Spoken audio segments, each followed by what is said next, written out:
예, 성경 말씀 봉독하겠습니다. 신약 성경 에베소서 4장 18절 말씀 한 절만 봉독을 하겠습니다. 에베소서 4장 18절 한 절만 봉독하겠습니다. 말씀을 제가 읽겠습니다. 그들의 총명이 어두워지고 그들 가운데 있는 무지함과 그들의 마음이 굳어짐으로 말미암아 하나님의 생명에서 떠나 있도다. 아멘. 예, 이 시간에는 대열이 문답 28번째 질문인 현세의 형벌이라는 것에 대해서 함께 말씀을 살펴보겠습니다. 얼마 전에 한 신문사에 항의 메일이 한 통 도착을 했는데요. 그 메일의 제목이 뭐냐면 신문이 엄빠 찬스란 말을 쓰지 말라 하는 항의 메일이었습니다. 신문에서 엄빠 찬스다, 엄빠 찬스를 사용했다, 이런 말을 사용하지 않으면 좋겠다 하는 거죠. 엄빠 찬스라는 게 뭐냐면 예전에 이제 금수저, 흙수저 이런 이야기가 나왔지 않습니까? 그죠? 그때 이 금수저 하는 의미가 태어날 때부터 이 부모의 재력과 권력이 자식에게 그대로 대물림되는 것을 금수저다 이렇게 이야기했는데 요즘은 또 신조어가 또 나와가지고 엄빠 찬스다, 엄마와 아빠 찬스다 이렇게 사용을 한다고 합니다. 그래서 아마도 이제 이런 부모의 재력과 권력이 자식들한테 그대로 대물림되는 이 사회적 구조적 문제가 계속되는 한 이런 신조어들은 계속해서 아마 나올 것입니다. 그래서 성경에도 보면은 우리가 엄빠 찬스는 아니지만 이 비슷한 것이 있죠. 그죠? 굳이 표현하자면 엄빠 찬스가 아니고 엄빠 형벌이라 이렇게 말할 수가 있습니다. 왜 그렇습니까? 모든 사람의 부모가 누구죠? 아담과 하와이지 않습니까? 그죠? 아담과 하와인데 그 아담과 하와로 인하여서 원죄라는 것이 사람들에게 대물림 된단 말이죠. 근데 그 대물림은 찬스로 사용할 수 있는 좋은 게 아니라 형벌을 당하는 일이 대물림 된다라는 거죠. 그래서 이러한 이제 형벌, 이 아담과 하와가 지은 그 원죄가 사람들한테 계속 이어짐을 통하여서 이제 모든 사람들이 형벌을 당하게 되는 일이 지금 일어났다라는 거죠. 그것도 현세에서 우리가 땅을 살고 있는 이 땅에서만 아니고 우리가 죽어서도 그 형벌은 사람들한테 계속된다는 겁니다. 그래서 먼저 우리가 오늘 살펴볼 것은 현세에서는 어떤 형벌을 사람들이 당하게 되었는가 하는 겁니다. 그래서 대열의 문답 28번째 질문이 뭐냐 하면 현세에서 받는 죄의 형벌은 무엇입니까 하는 겁니다. 이 땅에서 사람들이 살면서 당하는 고통, 형벌, 그것은 무엇이냐 하는 거죠. 그래서 이에 대한 답이 이제 길게 대열의 문답에 소개되어 있는데요. 우리 같이 앞에 보시면서 그 답을 한번 같이 읽어보면 좋겠습니다. 시작. 현세에서 받는 죄의 형벌은 내적으로 정신의 맹목, 타락한 감각과 상실한 마음, 강한 유혹과 망상, 마음의 경화, 양심의 공포, 그리고 사악한 감정과 부끄러운 욕심 같은 것이며 외적으로는 우리 때문에 피조물들에게 임한 하나님의 저주와 죽음 그 자체를 포함하여 우리 몸과 이름, 상태와 관계, 그리고 직업에서 우리에게 닥치는 다른 모든 악과 같은 것입니다. 예. 길게 지금 이제 설명을 해놨습니다. 우리가 이 땅에 살면서 모든 사람들이 받는 죄의 그 형벌이 뭐냐 하는 것을 설명해 놨는데 크게 이제 두 가지로 구분을 해놨죠. 내적으로 당하는 형벌과 외적으로 당하는 형벌로 구분을 해놨습니다. 그래서 먼저 내적인 형벌을 우리가 좀 살펴볼 건데요. 내적인 형벌은 주로 마음하고 관련해서 생기는 것으로 지금 설명을 하고 있습니다. 그래서 첫 번째 내적인 형벌이 뭐냐 하면 마음의 굳어짐과 또 마음의 무지함과 마음의 굳어짐이다. 이렇게 말할 수가 있습니다. 뭐라고요? 마음의 무지함과 마음의 굳어짐이다. 이렇게 설명을 할 수 있다는 것이죠. 그래서 오늘 거기 설명에 이제 보시면은 대열이 문답은 뭐라고 되어 있냐면 정신의 맹목, 타락한 감각과 상실한 마음이다. 이렇게 이제 설명을 해놨습니다. 그래서 에베소서 4장 18절에 보면은요, 이런 이제 말씀이 있는데요. 에베소서 4장 18절, 우리 같이 한번 읽겠습니다. 시작. 그들의 총명이 어두워지고 그들 가운데 있는 무지함과 그들의 마음이 굳어짐으로 말미암아 하나님의 생명에서 떠나 있도다. 예. 오늘 대열이 문답에서는 정신의 맹목, 타락한 감각, 상실한 마음 이렇게 이제 표현을 했거든요. 그러니까 마음과 이 감각과 이런 생각들이 다 어떻게 됐다고요? 지금 에베소서 표현을 빌리면 어두워지고 무지해지고 굳어졌다 이렇게 표현합니다. 근데 이것이 사람들이 가지고 있는 사람이 당하고 있는 내적인 형벌이다라는 거죠. 그러니까 여러분 무지라는 게 뭡니까? 잘 모른다는 거거든요. 뭐가 진실인지 뭐가 진리인지를 잘 모르는 상태. 또 마음의 굳어짐이라는 게 뭡니까? 말 그대로 단단하게 굳어가지고 사람들이 그 마음이 제대로 바르게 작동을 안 한다는 거예요. 그래서 사람들이 죄를 짓고 악을 행하고 하는 이유가 바로 여기에 있는 겁니다. 무엇이 죄인지 무엇이 죄가 아닌지 이것을 구분할 수 있는 그런 지식과 지혜가 모자라다는 거예요. 또 마음이 굳어져 가지고 잘못을 하면서도 그게 잘못인지를 모르는 이런 상태에 있단 말이에요. 그런데 이것이 그냥 생긴 게 아니라 죄로 인하여서 하나님께 받은 벌이다. 벌. 그래서 사람의 마음이 이런 상태가 되어 있다 하는 겁니다. 그리고 두 번째 내적인 형벌이 뭐냐 하면 강한 유혹의 마음입니다. 그래서 대열이 문답은 강한 유혹과 망상이다 이렇게 이제 표현을 해놨거든요.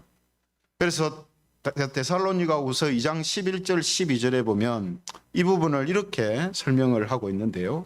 데살로니가후서 2장 11절 12절 같이 읽겠습니다. 시작. 이러므로 하나님이 미혹의 역사를 그들에게 보내사 거짓 것을 믿게 하심은 진리를 믿지 않고 불의를 좋아하는 모든 자들로 하여금 심판을 받게 하려 하심이라. 뭐가 그 사람들한테 일어난답니까? 미혹의 역사가 일어난다. 그래서 강한 유혹이 사람들에게 생겨난다 하는 거죠. 그러니까 어떻게 됩니까? 거짓을 믿게 되고 불의를 이제 좋아하는 이런 현상이 사람들한테 나타나는 거예요. 유혹을 받으니까. 유혹을 받으니까 불의인 줄 알면서도 불의를 행한단 말이에요. 거짓을 행한단 말이에요. 이것도 다 뭐라고요? 죄로 인한 형벌로 인해서 사람들에게서 생기는 일이다 하는 겁니다. 그래서 예를 들어서 이런 것입니다. 이 사람들이 이 세상이 진화되어져 만들어진 것이다. 그러니까 진화론에 대한 이런 어떤 사람들의 신념들, 이것도 하나의 미혹의 역사예요. 그죠? 또 세계대전을 일으키게 했던 가장 중심적인 게 무엇이었습니까? 이 우수한 인종, 우리 민족이, 우리 인종이 최고로 우수한 인종이다 하는 그런 사상에서 이 세계전쟁이 벌어지고 했지 않습니까?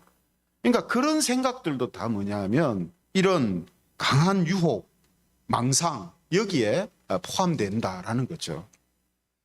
그런데도 사람들은 어떻습니까? 이런 상황에 있으면서도 회개를 하지 않습니다. 그렇죠? 그래서 세 번째 형벌, 세 번째 내적 형벌이 뭐냐 하면 회개하지 않는 마음입니다. 회개하지 않는 마음. 그래서 대열의 문답에서는 이거를 뭐라고 표현했냐면 마음의 경화다 이렇게 표현했거든요. 마음의 경화다. 굳어짐. 예. 그러니까 마음이 딱 굳어서 어떻게 한다고요? 회개 안 한다. 로마서 2장 5절에 보면은 이런 말씀을 하고 있습니다. 로마서 2장 5절입니다. 같이 읽겠습니다. 시작. 다만 내 고집과 회개하지 아니한 마음을 따라 진노의 날 곧 하나님의 의로우신 심판이 나타나는 그날에 임할 진노를 내게 쌓는도다. 네 고집과 회개하지 않는 마음. 회개를 안 한단 말이에요. 마음에. 근데 회개를 하지 못하고 회개를 하지 않는 것도 대열의 문답은 뭐라고 합니까? 형벌이다. 형벌이다. 그러니까 여러분 사람이요 자기가 잘못한 것이 뭔지를 알고 그 잘못을 회개하고 바르게 이렇게 모두가 갈 수 있다면 사실은 형벌이라고 할 수 없잖아요. 형벌은 뭐냐면 모든 사람한테 똑같이 벌을 내렸는데 그 벌이 뭐냐면 회개할 수 없다. 회개를 해야 되는데 회개를 할 수 없다는 거예요. 왜 그렇습니까? 회개할 수 있는 그 자정 능력이 사람 속에 없다는 거예요. 그리고 네 번째 내적 형벌이 뭐냐면 대열의 문답은 양심의 공포다 이렇게 말하고 있습니다. 양심의 공포. 그래서 창세기 3장 10절에 보면은 이런 말씀이 있죠. 창세기 3장 10절 같이 읽겠습니다. 시작. 이르되 내가 동산에서 하나님의 소리를 듣고 내가 벗었으므로 두려워하여 숨었나이다. 첫사람 아담이 범죄하고 나서 하나님을 두려워해서 숨었다라고 말씀하는 내용이거든요. 그죠? 그러니까 이게 뭘 지금 보여줍니까? 자기 마음 속에 이 두려움을 갖고 있는 거예요.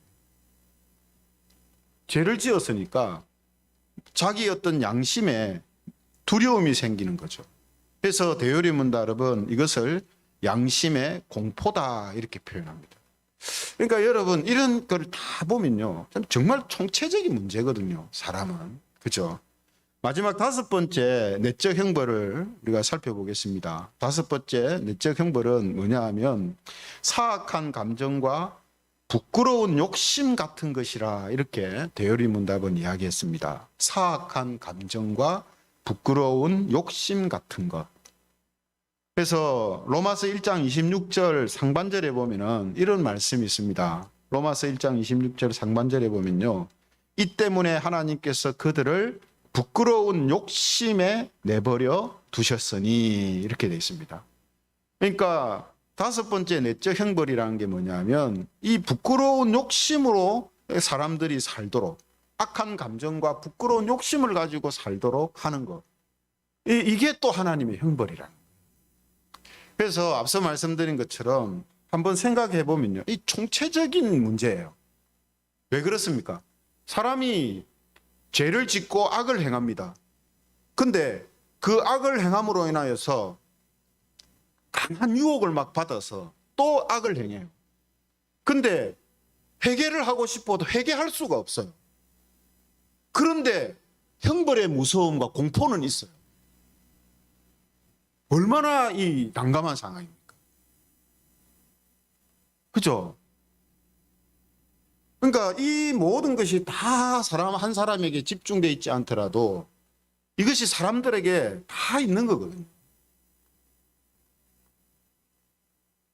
그러니까 사람은 스스로가 자기 안에서 어떤 이 회개를 하고 또 두려움을 벗어나서 자기의 어떤 삶을 바르게 살아갈 수 있도록 추스릴 수 있는 그런 능력이 사람에게는 없다는 거예요. 왜 그렇다고요? 사람들이 첫사람 아담과 하와가 지은 죄가 사람들에게 대물림 되고 있다는 거예요. 대물림. 그 죄만 대물림 되는 게 아니고 하나님께서 첫사람 아담한테 형벌을 내리신 그 벌이 아담의 후손들한테도 대물림 된다. 대물림. 계속해서. 그래서 사람들이 이런 상황 속에서도 이제 어디로 가야 될지 길도 모르는 거예요. 사람들은. 이게 사람들이 지금 처해 있는 이 땅에서 살면서 사는 형벌의 모습. 그래서 사람들은 이런 걸 생각 안 합니다. 이런 걸 생각해봐자 몰라요. 왜 사람들이 죄를 짓고 왜 이런 유혹이 있고, 예? 이걸 회개하려면 어떻게 해야 되고, 또 회개했다면 또 어떻게 살아야 되고, 이걸 모르니까 그냥 각자 알아서 사는 거예요. 각자 알아서. 적당히 죄를 지을 사람은 죄를 짓고 살고, 양심의 가책을 느끼면서도 죄를 짓는 사람들은 또 그리 살고, 그 양심의 가책이 너무 자기가 견디기 어려운 사람들은 큰 죄는 아니더라도 작은 죄는 짓고 살고, 이렇게 그냥 사는 거예요. 그냥. 이것이 사람들이 이 땅에서 살면서 당하는 형벌이란 말이에요. 그리고 외적인 형벌이 있습니다. 대리문답이 뭐라고 했습니까? 대리문답 다시 한번 보여주십시오. 예. 외적으로 하는 여기에 말씀을 보면, 외적으로는 우리 때문에 피조물들에게 임한 하나님의 저주와 죽음 그 자체를 포함해서 우리 몸과 이름, 상태와 관계, 직업에서 우리에게 닥치는 다른 모든 악과 같은 것이다, 이랬거든요. 간단히 이야기하면 우리가 외적으로 당하는 형벌이란 건 뭐냐면, 사람이 태어나서 살고 있는 모든 환경과 여건을 통해서 자기가 당하는 고통을 말하는 거예요. 서두에 제가 언빠찬스라는 말을 했죠. 누구는 언빠찬스로 태어나고 누구는 언빠찬스가 없이 태어납니다. 그것은 세상이 불공평하다는 말이거든요. 그죠? 불공평하다는 말이잖아요. 그 왜 그렇느냐? 하나님의 형벌이에요. 그러면 생각하겠죠. 이왕 형벌 받는 거 나는 언빠찬스를 좀 타고 태어나면 좋겠다. 생각대로 될 것 같으면 누가 그래 안 하겠습니까? 그러니까 버리죠. 그럼 언빠찬스로 태어난 사람은 그러면 자기들은 뭐 이런 어떤 내적인 형벌도 없이 사느냐? 다른 외적인 형벌은 없느냐? 안 그렇습니다. 돈 많다고 외적인 형벌이 없는 게 아니에요. 돈이 많아도 건강하지 않을 수도 있고요. 돈이 많아도 많기 때문에 마음에 불안을 가지고 살 수 있고요. 두려움을 가지고 살 수 있습니다. 이런 외적인 형벌이 사람들한테 다 임한단 말이에요. 그래서 대열이문답은 뭐라고 했습니까? 피조물들에게 임한 하나님의 저주와 죽음 그 자체를 포함해서 이렇게 했잖아요. 그죠? 여러분, 죽음이라는 것은 죽음만, 목숨만 끊어지는 걸 이야기하는 게 아니라 죽음과 같은 절망적인 상황들이 사람들한테 임하는 것을 이야기하는 거예요. 죽음은 피해갈 수 있습니까? 못 피해가잖아요. 그것처럼 사람들에게 여러 형태의 외적인 그런 고통과 슬픔을 유발시키는 일들이 모든 사람들한테 다양하게 다 일어난다는 거예요. 왜 그렇습니까? 왜 그렇다고요? 이게 죄를 지은 사람들에게 내린 형벌이 대물림되어서 모든 사람들이 살고 있기 때문에 그걸 지금 이야기하는 겁니다. 그래서 로마서 6장 23절에 보면은 이런 말씀을 하는 거죠. 우리 같이 읽어보겠습니다. 시작. 죄의 싹은 사망이요 하나님의 은사는 그리스도 예수 우리 주 안에 있는 영생이니라. 죄의 싹, 죄의 대가는 죽는 거예요. 사망이에요. 그런데 사망은 목숨이 끊어진 것만을 이야기하는 게 아니라 죽을 것 같은 모든 상황들을 다 말한다 했죠. 네, 다 말합니다. 그러면 이제 답이 딱 나와요. 그러면 그 죽을 것 같은 상황에서 벗어나려면 어떻게 해야 되는가? 어떻게? 앞서 우리가 내적인 형벌을 받고 있기 때문에 사람 스스로는 거기서 벗어나지를 못해요. 그 형벌과 고통에서 빠져나가지를 못합니다. 그러면 벗어날 수 있는 길이 어딨냐? 로마서 6장 23절에 딱 적어놨잖아요. 하나님의 은사는 하나님의 선물을 주셨다. 하나님이 선물을 주셨다. 그 선물이 뭐냐? 그리스도 예수 그분이다. 예수님이다 말이죠. 그리고 그 예수님을 믿고 그 예수님 안에 있는 사람들한테 뭐가 주어지냐면 영생이 주어진다 했어요. 영생이라는 것은 안 죽고 영원히 산다 이걸만 이야기하는 게 아닙니다. 죄로 인한 형벌. 다음 시간에 우리가 이제 내세가 아니고 현세가 아니고 내세, 사람이 죽어서 당하는 형벌도 이제 살펴볼 건데, 이 땅에서 당하는 형벌과 죽어서 내세에 당하는 형벌까지 다 면할 수 있다라는 것이 한 단어로 뭐라고 표현하냐면 영생이다 이렇게 표현하는 거예요. 영생이다. 근데 이 영생은 누구로부터 주어진다고요? 예수님으로부터 주어진다. 그래서 예수님을 믿고 예수님 안에 있는 사람들은 이 영생을 얻을 수 있고 이 영생을 맛보면서 산다는 거예요. 그래서 여러분, 지금 예수님을 믿는 저와 여러분들, 기독교인들이 그냥 멍하니 예수님을 믿는 것도 아니고 그냥 맹목적으로 막 예수님을 믿는 것도 아닙니다. 그죠? 여러분 다 다 알잖아요. 왜 예수님을 믿습니까? 죄의 싹은 사망인데, 그래서 이런 내적인 형벌을, 외적인 형벌을 막 받으면서 우리도 살았었어요. 그런데 예수님을 믿고 그분을 의지하고 내 안에 믿음이라는 것이 생기니까 그냥 예수님 안 믿다가 예수님 믿는 사람만 된 게 아니고 나를 힘들게 하고 괴롭게 하는 내적 형벌로 인하여서 괴롭고 슬펐던 그러한 것에서 내가 벗어나는 일이 내게 생긴단 말이에요. 그런 게 나한테 생긴단 말이에요. 그래서 오직 예수님밖에 없구나 하는 이런 고백과 믿음을 가지고 우리가 신앙으로 살아가는 거예요. 근데 이게 성경은 뭐라고 합니까? 비밀이라고 합니다. 비밀. 예수님은 비밀이에요. 우리는 지금 이런 내용을 가지고 나누면서 알고 있잖아요. 근데 교회 밖을 나가면 사람들은 몰라요. 모르면서 내적인 형벌과 외적인 형벌 속에서 살아갑니다. 큰 형벌을 당하면은 자기 인생이 끝났다 생각하고, 작은 형벌들이 있으면 막 대강 견디면서 살고 좋은 것 바라보면서 살지, 이렇게 그냥 삽니다. 그죠? 근데 우리는 어떻습니까? 내적 형벌, 외적 형벌이 왜 생겼으며 그러한 것에서 자유로울 수 있고 해방될 수 있는 길이 어디 있는가 우리는 알고 있단 말이에요. 그리고 그걸 경험하면서 산단 말이죠. 그죠?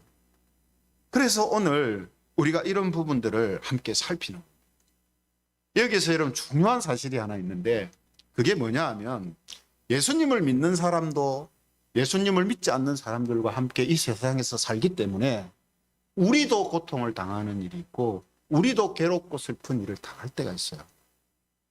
내적인 형벌 같은 게 내 안에 있을 수 있고 외적인 형벌 같은 게 우리한테도 옵니다. 그죠? 천재지변이 일어나서 사람들이 죽는데 예수 믿는 사람들만 안 죽어, 이런 일은 없어요. 예수 믿는 사람들도 죽습니다. 그 속에서 사는 사람도 있지만 죽는 사람도 있어요. 그런데 여기서 중요한 사실이 뭐냐면 예수님을 믿지 않는 사람들에게 일어나는 그런 모든 고통은 형벌입니다. 형벌이에요. 하지만 예수님을 믿는 사람들에게 일어나는 모든 고통은 형벌이 아니라 하나님의 징계, 사랑의 징계예요. 하나님의 훈련입니다. 여러분, 사랑의 매하고 네 죽으라 하고 때리는 매하고 같습니까? 다르죠. 형벌로 치는 매는요, 죽으라고 때리는 매예요. 그러나 사랑의 매는 부모가 자식이 잘 되라고 때리는 거예요. 죽으라고 때리는 게 아닙니다. 그죠? 그것처럼 예수님을 믿지 않는 사람들이 이 땅에서 당하는 모든 고통은 형벌이지만 예수님을 믿는 자들에게 일어나는 일은 하나님의 사랑의 징계이기도 하고, 또 어떤 경우에는 보다 더 하나님 보실 때 더 좋은 방향으로 나아가도록 하시기 위하여서 하나님이 훈련을 시키는 일이기도 해요. 왜냐하면 우리는 하나님의 자녀들이거든요. 그죠? 부모가 자녀를 키울 때 부모가 바라는 것은 자녀가 부모가 바라는 대로 잘 되는 거란 말이에요. 잘 되는 거. 그 잘 되도록 하기 위해서 자녀들이 다 다르잖아요. 어떤 자녀는 뭐 공부를 잘하는 자녀가 있고 어떤 자녀는 운동을 잘하는 자녀가 있고, 그러면 그 자녀들에 맞춰서 부모가 이렇게도 교육시키고 저렇게도 훈련시키고 저렇게도 양육하고 하듯이 하나님도 우리를 다루실 때 다 각자에 맞춰서 그렇게 다루신단 말이에요. 하나님의 딱 한 가지 목적은 뭡니까? 이 땅에서 잘 먹고 잘 살고 성공하는 사람 만드는 게 아닙니다.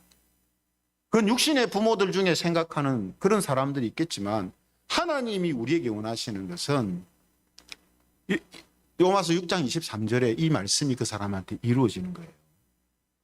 예수님을 잘 믿고 그분 안에 거하면서 하나님의 자녀다운 사람들로 자라서 영생을 누리고 영생을 얻는 자가 되게 하는 것이 하나님께서 우리에게 향하신 가장 중요한 목적이라는 거예요. 그러므로 오늘 우리가 이 말씀 속에서 저와 여러분들에게도 크고 작은 고통과 어려움들이 있잖아요. 그건 형벌이 아닙니다. 우리에게는 형벌이 아닙니다. 우리에게 생기는 그런 일들은 하나님께서 우리를 사랑하심 가운데에서 우리를 징계하실 때도 있고, 좋은 방향으로 이끌어 가시기 위해서 그렇게 하실 때도 있고, 우리를 더욱 자라게 하시기 위해서도 그럴 수 있고, 그죠? 다양한 이유입니다. 중요한 것은 하나님의 형벌이 아니라 하나님의 사랑이라는 거예요. 사랑이라는 거.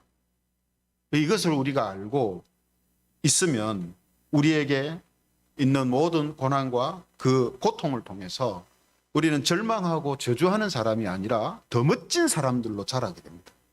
하나님이 원하시는 모습이 그거니까요. 더 멋진 사람이 되게 하시고 더 좋은 것을 누리도록 하시는 것이 하나님의 뜻입니다. 그렇죠? 그래서 오늘 이러한 섭리가 우리들에게 있다라는, 하나님의 섭리가 있다라는 사실을 우리가 굳게 믿고 저 여러분들에게 주어진 인생의 길을 멋지게, 그리고 보다 더 좋은 것을 누리며 바라보며 살아가는